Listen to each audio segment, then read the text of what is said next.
वसुधा का नेता कौन हुआ? भूखंड विजेता कौन हुआ? अतुलित यशक्रेता कौन हुआ? नवधर्म प्रणेता कौन हुआ? जिसने न कभी आराम किया, विघ्नों में रहकर काम किया। हेलो दोस्तों, स्वागत है आपका आपके अपने यूट्यूब चैनल अभिज्ञानपुर में। आज हम आपको जो railway group D special science चल रहा है उसका छठा पार्ट पढ़ा रहे हैं, ठीक है ना। छठे पार्ट में देख रहे होंगे, चैप्टर का नाम बहुत बड़ा हो गया होगा, दाब, प्लवन, पृष्ठ तनाव, श्यानता, प्रत्यास्थता, ठीक ना। ये छोटे छोटे टॉपिक है, देखते होंगे आप सभी को इससे क्वेश्चन आते हैं। क्या क्वेश्चन आते हैं अभी हम लोग चैप्टर पर चलते हैं तो आपको समझ में आएगा, ठीक है ना दोस्तों। और लाइक अगर नहीं किए तो लाइक कर दीजिए, शेयर अपने दोस्तों के पास जितना हो सके शेयर कर दीजिए। चलिए आइए, सबसे पहला हेडिंग लेते हैं दाब। और दोस्तों आवाज़ के लिए माफ़ी चाहेंगे आपसे, हम थोड़ी सी गला बैठा है, तबीयत थोड़ा ख़राब है, लेकिन आपका क्लास भी ज़रूरी है क्योंकि आपको पता होगा कि आपका 22 फरवरी से आपका एग्ज़ाम शुरू हो रहा है। जो महाकुंभ है वो 22 फरवरी से शुरू हो रहा है, ठीक है ना दोस्तों। तो हम लोगों को भी मेहनत करना है, ठीक है। तो दाब आते हैं, देखते हैं कि दाब क्या होता है। तो दाब क्या होता है, कहा जाता है एकांक क्षेत्रफल में लगने वाला बल को क्या कहते हैं? दाब कहते हैं। क्या बोले हैं? एकांक क्षेत्रफल में लगने वाले बल को क्या कहते हैं? दाब कहते हैं। अगर हम दाब को P कहें तो P बराबर क्या हो जाएगा भाई? F बटा A हो जाएगा कि नहीं? F बटा A। और F क्या है? बल। A क्या है? क्षेत्रफल है। अगर बात करें P के मात्रक का तो बल का मात्रक होता है न्यूटन, और एरिया माने होता है क्षेत्रफल, और क्षेत्रफल का मात्रक होता है मीटर स्क्वायर। क्या हो जाता है? Metre square. तो ये दाब का क्या होगा? मात्रक होगा। और आपको पता होगा कि दाब का एक और मात्रक होता है, होता है पास्कल। क्या होता है? पास्कल, ठीक है। आपको इसी समय एक चीज़ और बता दे रहे हैं कि जो पास्कल के नियम पर, ठीक ना, क्या आधारित होता है? हाइड्रोलिक ब्रेक, प्रेस, ठीक ना, ये सब किसके नियम पर आधारित हैं? पास्कल के नियम पर। याद रखिएगा, कई बार क्वेश्चन पूछा गया हाइड्रोलिक ब्रेक किसके नियम पर आधारित है? पास्कल के नियम पर। हाइड्रोलिक प्रेस किसके नियम पर आधारित है? पास्कल के नियम पर, ठीक है ना। तो अगर बात किया जाए कि दाब का मात्रक क्या हुआ, तो दाब का मात्रक हुआ पास्कल, या आप कह सकते हैं न्यूटन प्रति मीटर स्क्वायर, ठीक ना। यह हुआ आपका दाब के बारे में। तो दाब का परिभाषा थोड़ा ना पूछा जाएगा, आपसे पूछा जाएगा इसका मात्रक। तो मात्रक क्या है? पास्कल और न्यूटन प्रति मीटर स्क्वायर, ठीक ना। ये हो गया आपका दाब, ठीक है। उसके बाद से आता है आपका वायुमंडलीय दाब, ठीक ना। इसको हटाते हैं और अगले को लाते हैं, और ये नोट कर लीजिएगा हाइड्रोलिक ब्रेक और प्रेस का, ठीक है ना। अब आते हैं आपका जो दूसरा हेडिंग है, वो दूसरा क्या है भाई? दूसरा क्या है? वायुमंडलीय दाब। अब वायुमंडलीय दाब तो पूछा नहीं जाएगा कि इसका परिभाषा बताओ। जो क्वेश्चन पूछा जाए उस पर हम लोग चर्चा करेंगे, है ना।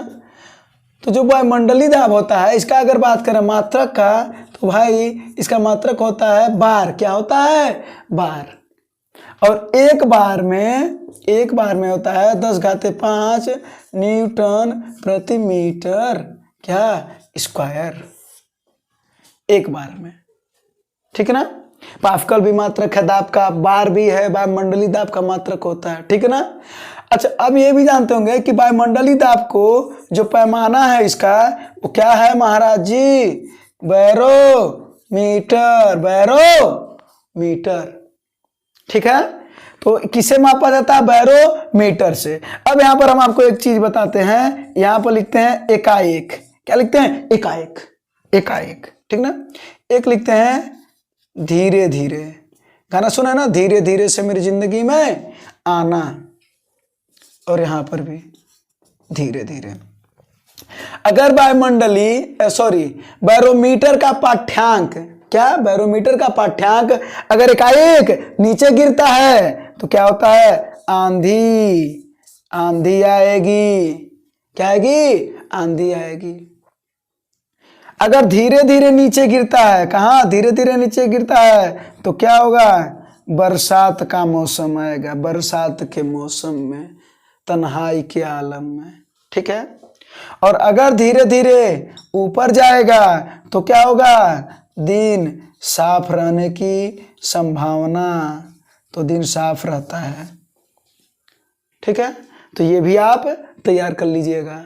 अगर हमें पूछा जाए कि वायुमंडलीय दाब में इसका मात्रक बताओ तो बार होगा, और एक बार बराबर घाते 5 न्यूटन प्रति मीटर स्क्वायर होगा। और अगर पूछा जाए कि बैरोमीटर का पाठ्यांक एकाएक नीचे गिरता है तो वो आंधी आता है, धीरे धीरे नीचे गिरता है तो बरसात, और धीरे धीरे अगर ऊपर उठता है तो दिन साफ रहने की संभावना, ठीक है ना। अधिकतर स्टूडेंट चाहते हैं, है ना, जो एकेडमिक वाले होते हैं वो तो चाहते हैं कि क्या हो, बैरोमीटर का पाठ्यांक धीरे धीरे नीचे गिरे, बरसात हो, आराम करें, ठीक है। ये हो गया आपका वायुमंडलीय दाब, ठीक है ना। उसके बाद से हम आपको बताते हैं प्लवन, कि प्लवन क्या है भाई, ठीक ना। प्लवन में बताएंगे आपको उत्प्लावक बल और आर्किमिडीज का सिद्धांत और तैरने का सिद्धांत। तो आर्किमिडीज का सिद्धांत, क्वेश्चन पूछता है कि प्लवन के सिद्धांत में प्लवन का सिद्धांत किसने दिया था, आर्किमिडीज, ठीक है ना, याद रखे रहिएगा। आर्किमिडीज का सिद्धांत है प्लवन से संबंधित। तैरने का नियम किससे संबंधित है, प्लवन से। कई बार क्वेश्चन आया तैरने का नियम किससे संबंधित है, प्लवन से, ठीक है ना। तो इसको मिटाते हैं और अगले पर आते हैं, ठीक है। तो अब अगला वाला क्या है आपका, प्लवन, तीसरा। प्लवन माने तैरना, ठीक है। तो आपका ये भी कंप्लीट हो गया। अब प्लवन का सिद्धांत आप देखते होंगे कि कोई भी वस्तु जो, मान लेते हैं ये तालाब है, क्या है, तालाब है। ऐसे में अगर कोई भी तैर रहा है, कोई वस्तु या व्यक्ति तैर रहा है, तो ये क्या करता है, ये इसके ऊपर, ये जो जल है ये उस वस्तु के ऊपर एक बल लगाती है। क्या लगाती है, एक बल लगाती है। उसी बल को हम कहते हैं उत्प्लावक बल। कौन सा बल कहते हैं, उत्प्लावक बल। यानी जल में एक गुण होता है जो उस वस्तु के ऊपर लगाया रहता है, वही कहलाता है उत्प्लावक बल। और इसका सिद्धांत किसने दिया था, अभी आपको बताए हैं, सबसे पहले आर्किमिडीज साहब ने। किसने, आर्किमिडीज साहब। तो आर्किमिडीज साहब का सिद्धांत क्या है, इनका सिद्धांत क्या है भाई, सिद्धांत वही है इनका कि कोई भी वस्तु जो जल में तैरती है वो अपने भार के बराबर क्या करती है, पानी का विस्थापन करती है, पानी का विस्थापन करती है। ये आर्किमिडीज का सिद्धांत है और ये तैरने का भी नियम है, ठीक है। तो तैरने का नियम का अगर बात किया तो तैरने का जो नियम है, तैरने का नियम की बात किया जाए तो पहला तो यही है, इसी को हम पहला मान लेंगे, ठीक है। और अगर बात करें दूसरा, तो इसका जो केंद्र है वो ऊर्ध्वाधर होना चाहिए। जो व्यक्ति जो तैर रहा है, ठीक ना, वो इस पर ऐसे, अगर मान लो ये वस्तु है तो इसका केंद्र ऐसे होना चाहिए, केंद्र की ओर। तो वो हो गया आपका दूसरा नियम। और पहला नियम क्या बताया है कि आर्किमिडीज का जो सिद्धांत है कि किसी वस्तु द्वारा, कोई वस्तु जब जल में तैरती है तो अपने भार के बराबर पानी का विस्थापन करती है, ठीक ना। ये हो गया आपका प्लवन का नियम, ठीक है। अब इसमें से क्वेश्चन क्या आता है वो सुनिएगा। क्वेश्चन यही आता है कि प्लवन का जो नियम है, या सॉरी ये तैरने का, हाँ, प्लवन का तैरने का नियम किसने दिया था, तो किसने दिया था, आर्किमिडीज साहब ने। किसने दिया था, आर्किमिडीज साहब ने। और क्या करता है, तैरने का नियम क्या है, अगर बात करा जाए तैरने का नियम क्या है, तो जब तक नहीं कोई वस्तु तैरेगा या व्यक्ति तैरेगा, जब तक कि अपने भार के बराबर वो पानी न हटा दे। दो चीजें हैं आपके जो प्रश्न में, आपके एग्जाम में जो पूछा जा सकता है, ठीक ना। अब उसके बाद से आते हैं, अच्छा कुछ और भी इसमें चीजें हैं, ठीक ना, कुछ और भी चीजें हैं वो हम आपको बता रहे हैं। और भी चीजें क्या हैं प्लवन में, ठीक है, कि कोई भी वस्तु आखिर कब तैर सकता है, कब तक तैर सकता है। जैसे होता है ना, कहा जाता है कि प्लवन में बता रहे हैं, पहला बात कि अगर बात करें सामान्य जल और बात करें समुद्री जल, कहाँ तैरना आसान होता है? तो कहा जाता है समुद्री जल में तैरना आसान होता है सामान्य जल की अपेक्षा। ठीक है, क्यों? क्योंकि यहाँ पर जो दाब होता है वो अधिक होता है। क्या होता है भाई? दाब अधिक। अब यहाँ पर हम एक चीज लिख दे रहे हैं, दाब बराबर होता है द्रव्यमान बटा आयतन। कहाँ लिखे हैं अभी समझा रहे हैं।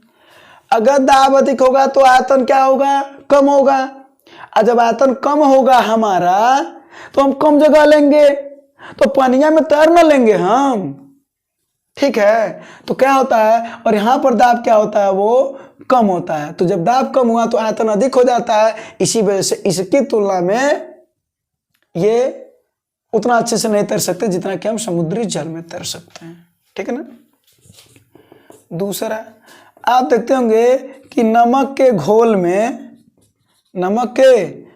में अगर हम अंडा डाल दें, क्या डाल दें? अंडा, तो देखते हैं वो क्या करता है? तैरता रहता है। क्या करता है? तैरता रहता है। ठीक है, क्यों? क्योंकि नमक के घोल का दाब अधिक होता है, इस वजह से ये उसको ऊपर फेंक देता है। और जो दाब अधिक होगा आयतन कम जगह लेगा। जब कम जगह लेगा तो भाई साहब बताइए क्या होगा? तैरेगा कि नहीं तैरेगा? तैरेगा ना, बिल्कुल तैरेगा। जो तीसरा क्वेश्चन होता है, कहा जाए अगर बर्फ का टुकड़ा, किसका टुकड़ा? दिल का नहीं, बर्फ का टुकड़ा। ठीक है ना, वरना दिल का टुकड़ा करते रह जाएंगे ना तो दिल के टुकड़े आंसुओं में बह गए और हम वहीं थे, वहीं पर रह गए। ठीक है, तो बर्फ का टुकड़ा, तो बर्फ के टुकड़े को अगर जल में, किसमें? जल में डाला जाए, समुद्री जल में डाला जाए तो 1/10 भाग, और 1/10 भाग कहाँ रहता है? ऊपर। और भाई साहब 9/10 भाग कहाँ रहता है? नीचे। छपने वाला क्वेश्चन, इंपॉर्टेंट क्वेश्चन, कि बर्फ का टुकड़ा जब समुद्री जल में तैरता है या जल में तैरता है तो सामान्य रूप से 1/10 भाग कहाँ रहता है? ऊपर, और 9/10 भाग नीचे। ठीक है, बात कर रहे हैं चौथा की, तो ये हो गया बर्फ का टुकड़ा हो गया।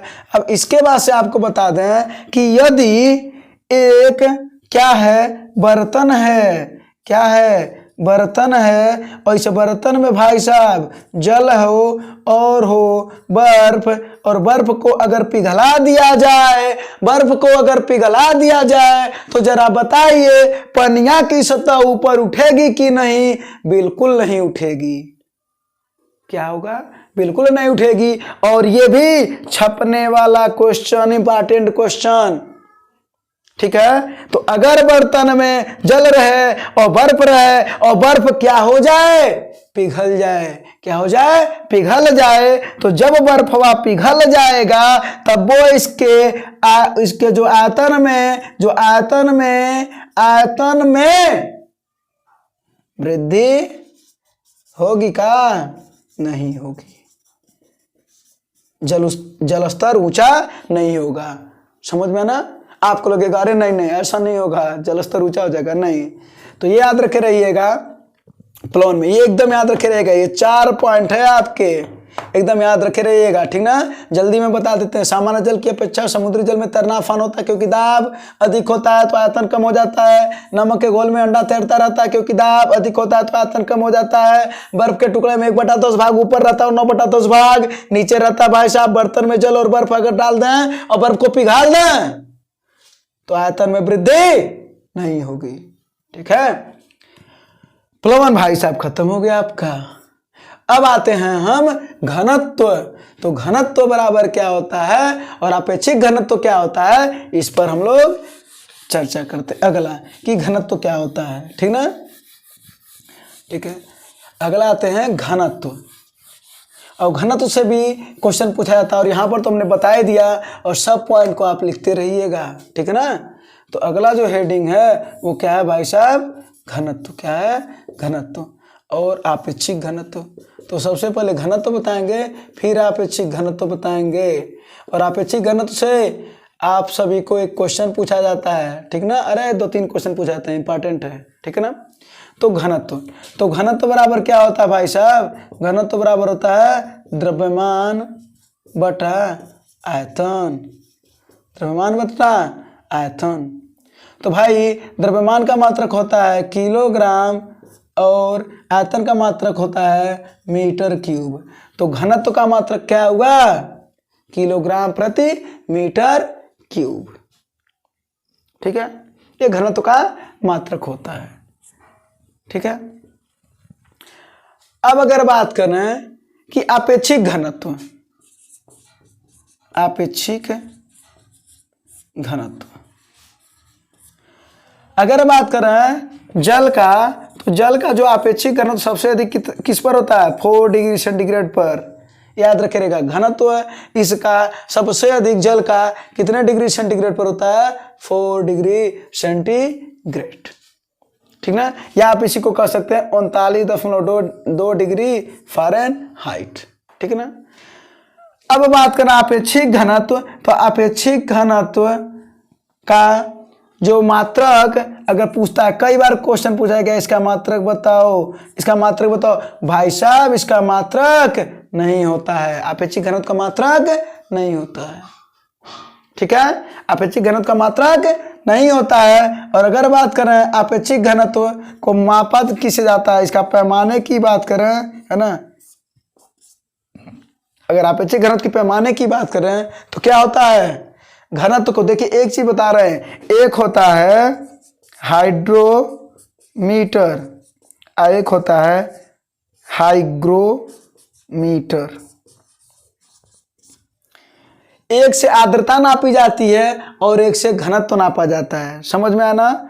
तो भाई साहब आपेक्षिक घनत्व का पैमाना क्या होगा, वो होगा हाइड्रोमीटर, क्या होगा, हाइड्रोमीटर होगा, हाइग्रोमीटर नहीं, ठीक ना। ये किसका पैमाना है, आर्द्रता मापने का, ठीक है ना, तो ये याद रखे रहिएगा। तो आपेक्षिक घनत्व का जो पैमाना है वो है हाइड्रोमीटर, मात्रक कुछ नहीं होता है, घनत्व बराबर द्रव्यमान बटा आयतन, और घनत्व का मात्रक होता है किलोग्राम प्रति मीटर क्यूब, ठीक है ना। ये आपका छपने वाला क्वेश्चन। और जल का जो महत्तम मान होता है आपेक्षिक घनत्व होता है इसका, वो 4 डिग्री सेंटीग्रेड या 39.2 डिग्री फ़ारेनहाइट, ठीक है, ये सबको आप नोट कर लीजिएगा, ठीक है।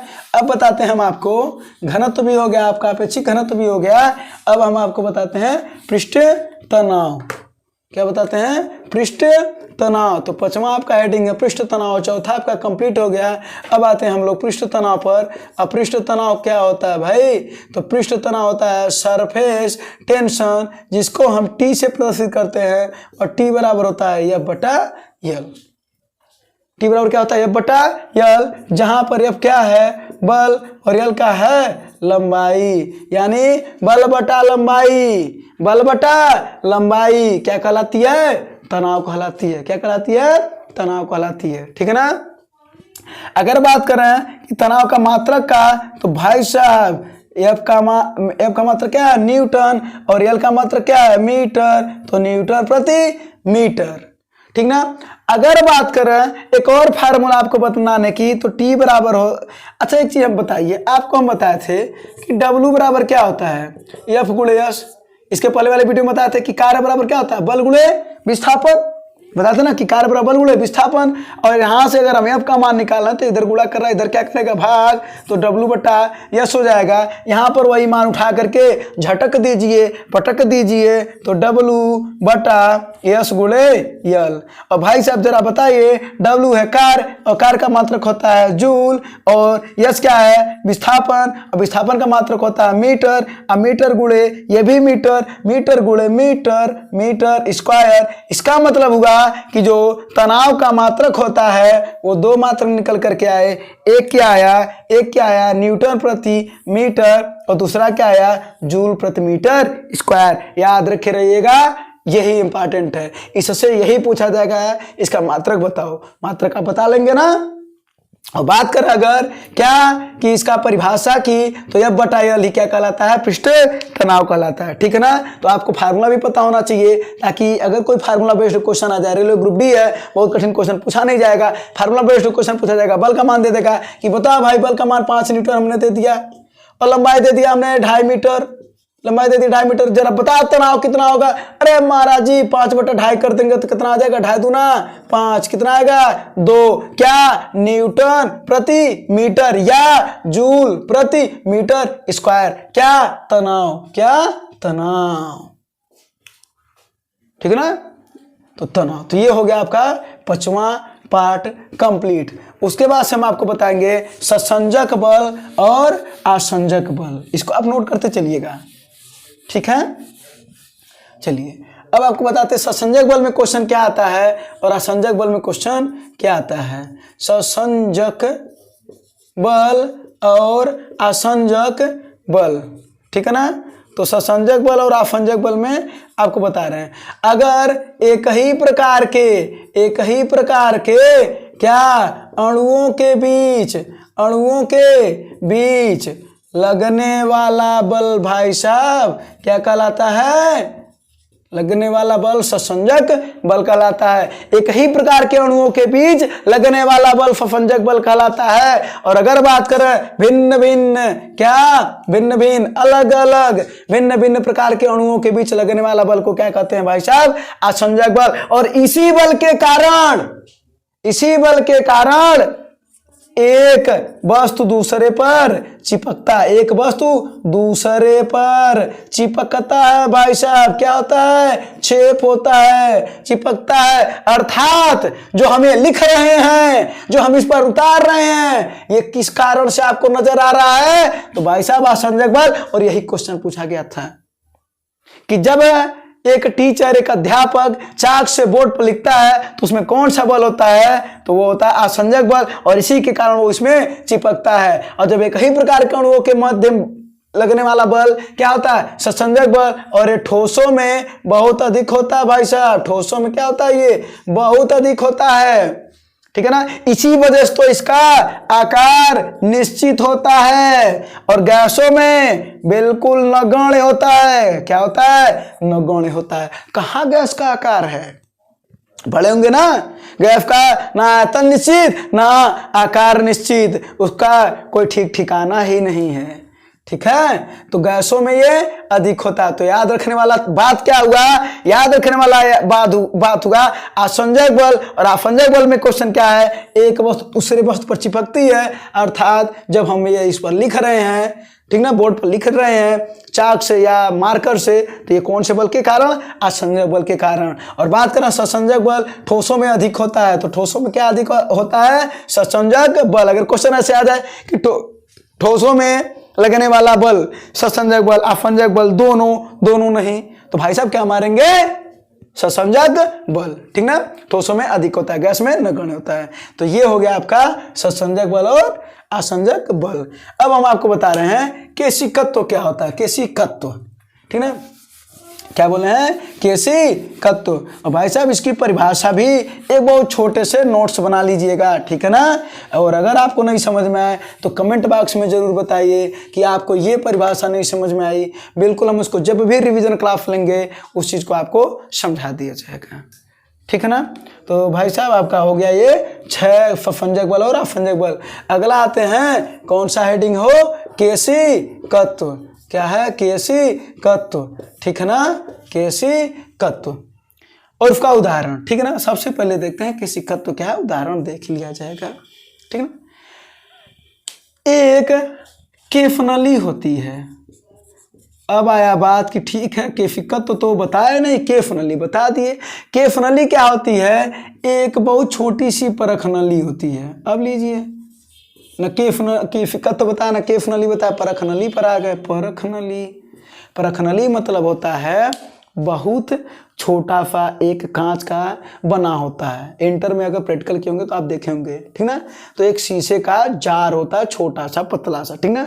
तो केफनली होती है, उसी में बहुत पतले, ठीक ना, बहुत पतले में अगर कोई चीज, ठीक ना, जैसे द्रव द्रव क्या हो रहा है, अगर ऊपर चढ़ रहा है उसके माध्यम से, ठीक ना, बहुत पतला, जैसे आप देखते होंगे ये मार्कर है ना, तो हम आपको दिखा रहे हैं इसके अंदर की चीज दिखा रहे हैं, ठीक ना, आपको ये जो देख रहे होंगे ना, ये इतना बड़ा है ये मार्कर, ठीक ना। तो यहां से जो इंक डाला जा रहा है, अगर इंक इसमें पड़ रहा है तो ये केश नली के माध्यम से कहां पर आ रहा है, यहां इसके भाग पर आ रहा है और यहां से इस पर आ रहा है, ठीक है ना।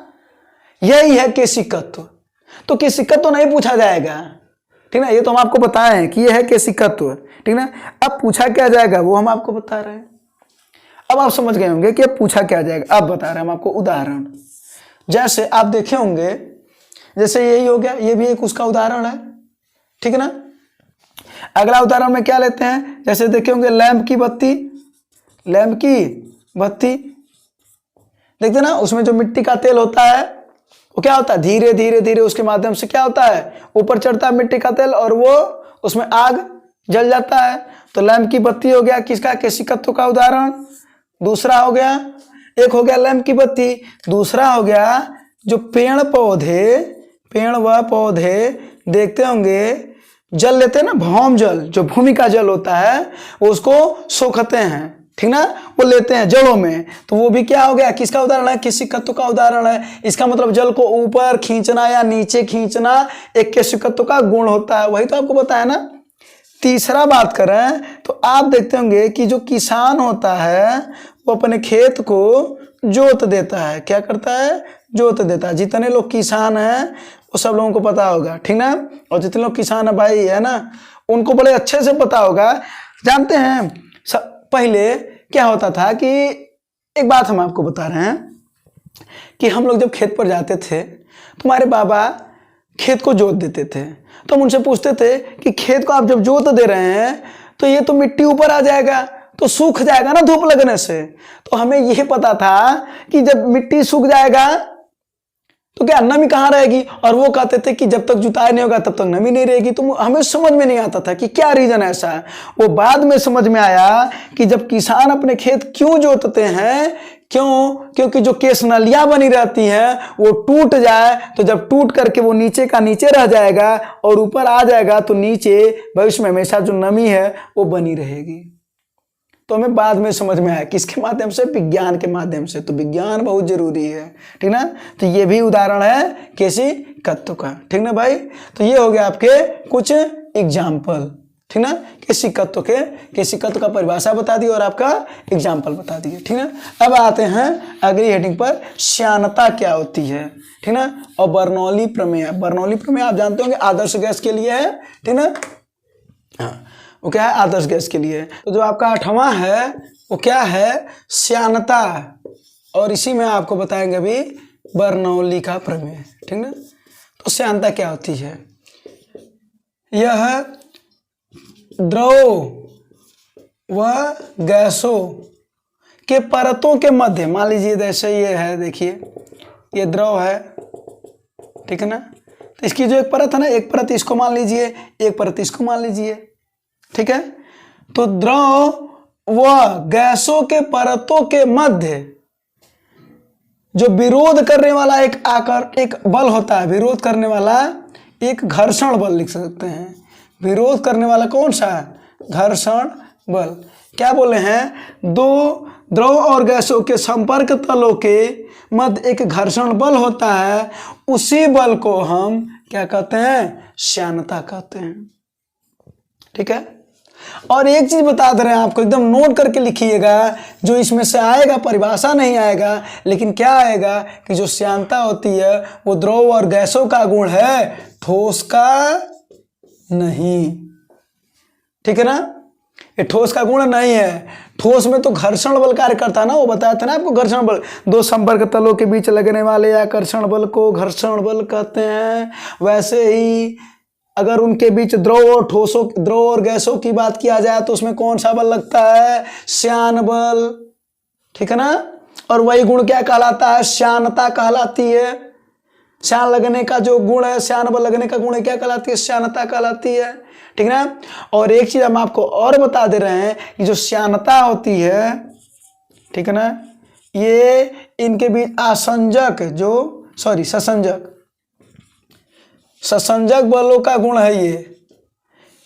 जो श्यानता होती है वो ससंजक बल के कारण लगती है। इसका मतलब है जो द्रव गैसों में ससंजक बल होता है, ठीक ना, वो श्यानता के कारण लगती है, जबकि गैसों में बहुत कम होता है, ठीक ना, तो द्रव में। ठीक है, आपका ये हो गया। अगला जो पॉइंट है, अगर बात करें आदर्श, आदर्श द्रव, आदर्श द्रव, अगर बात करें आदर्श द्रव की श्यानता की, तो जो आदर्श द्रव की श्यानता होती है भाई साहब शून्य होती है। यही तो इम्पॉर्टेंट है, इसको आप ठीक ना स्टार बना के लिख लीजिएगा कि आदर्श द्रव की श्यानता क्या होती है, शून्य होती है, ठीक ना। और आपको ये भी बता दे रहे हैं कि ताप बढ़ने पर जो द्रव की श्यानता होती है भाई साहब वो क्या होती है, घट जाती है। ताप बढ़ने पर द्रव की श्यानता क्या होती है, घट जाती है। ताप बढ़ने पर द्रव की श्यानता क्या होती है, घट जाती है, लेकिन गैसों में बढ़ जाती है।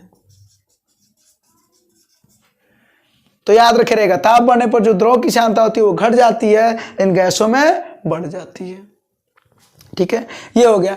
अब आपको बता रहे हैं जो इंपॉर्टेंट चीज है कि जो श्यान होता है, श्यानता, ये किससे मापा जाता है, एकदम यही तो इंपॉर्टेंट है। श्यानता गुणांक किससे मापा जाता है, श्यानता गुणांक। और इसका मात्रक क्या होता है, इसका जो मात्रक होता है यहाँ पर लिखे, यहीं पर लिखते हैं।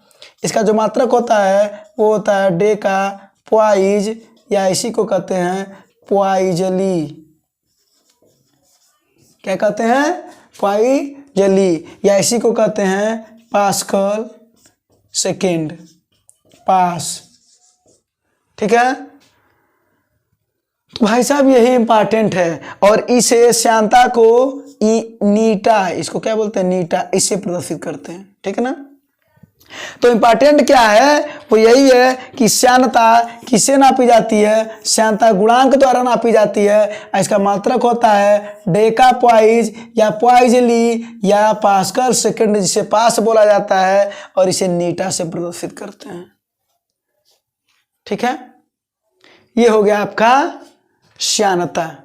श्यानता के बारे में ये चीजें आप तैयार कर लीजिएगा। अगला क्या है, वो है बर्नौली। तो बर्नौली का प्रमेय हम आपको बता दें कि बर्नौली का प्रमेय क्या होता है। ठीक है, जब धारा रेखीय चालक में, कहा, धारा रेखीय चालक में जिसमें द्रव बहता है, ठीक है, उसके लिए जो दाब, गतिज और स्थितिज ऊर्जा, ये क्या होती है, नियत होती हैं। क्या होती हैं, नियत होती हैं। ठीक है, तो क्वेश्चन क्या पूछा जाएगा, ये पूछा जाएगा कि बर्नौली प्रमेय में क्या नियत होता है। ऑप्शन दे देगा दाब ऊर्जा, गतिज ऊर्जा, स्थितिज ऊर्जा, उपरोक्त सभी। क्या मारेंगे, उपरोक्त सभी। तीनों क्या होती हैं, नियत होती हैं। यही आपको जानना है कि बर्नौली प्रमेय में कौन नियत होता है, दाब ऊर्जा, गतिज ऊर्जा और स्थितिज ऊर्जा, तीनों क्या होती हैं, नियत होती हैं। ठीक है ना, ये हो गया आपका ये चीजें, श्यानता और बर्नौली का प्रमेय। अब आते हैं प्रत्यास्थता क्या होता है। गेंद को कभी दबाए हैं हाथों से, हाँ, तो जो गेंद को जब दबाए हैं जो हाथों से, वो देखते होंगे कि पहले सिकुड़ता है, उसके बाद से छोड़ने पर पुनः अपने आकार में आ जाता है। उसी को, उस वस्तु का प्रत्यास्थ कहते हैं, और वही गुण प्रत्यास्थता कहलाता है। तो नमा तो हम बता दिए, ऐसे ही क्या बोले हैं, प्रत्यास्थता का परिभाषा क्या बोले हैं भाई, जरा बताइए। तो प्रत्यास्थता बोले हैं कि जब किसी वस्तु को हम दाब लगा करके उसके आकार में परिवर्तन करते हैं, ठीक ना, दाब लगा करके उसके आकार में परिवर्तन करते हैं, उस पर एक हम बल लगाते हैं जिसे प्रतिबल कहते हैं, उस पर हम एक बल लगाते हैं जिसे हम प्रतिबल कहते हैं। ठीक है ना, और उस बल को हटा लेने पर, जो हमने बल लगाया उस वस्तु पर, मान लेते हैं वस्तु लगाए, ये वस्तु है, ठीक ना, अब इस पर